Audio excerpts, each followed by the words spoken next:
So we left when I was 8. And then at 22, I went back to see him through a grown man's eyes. And he was the same person I remembered. But I had to. You can't live with hate. You cannot move forward. As much as that guy tried to ruin all of our lives, that's where I came from. I had to figure out the origin of where I started from. So when I was going back through my life trying to fix who I am, the fucked up person I was, like, if your knee hurts, it's usually not your fucking knee that's hurting. It's something else, man. Like, it could be a tight quad.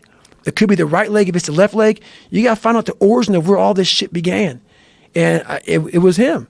So I had to go back to where, you know, my roots and the origin of all this happened, and it's hard to do that. Did you make peace with him? I made big peace with. So we didn't have a peaceful conversation. We left very Garanimal. He's a vicious man. He was a vicious man. I mean, medieval motherfucker.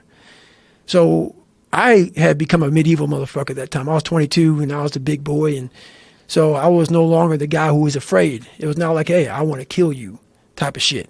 And we were sitting at Denny's after an all-night skate or whatever the hell. You know, he owned bars and skating rinks and shit like that. And so we were sitting down and we kind of got into it, and I just kind of left. But I had to make peace with it in myself. I could not hold on to that hate, because holding on to that hate was half the reason why I kept falling into the same pattern of failing. I had to start dumping off some baggage.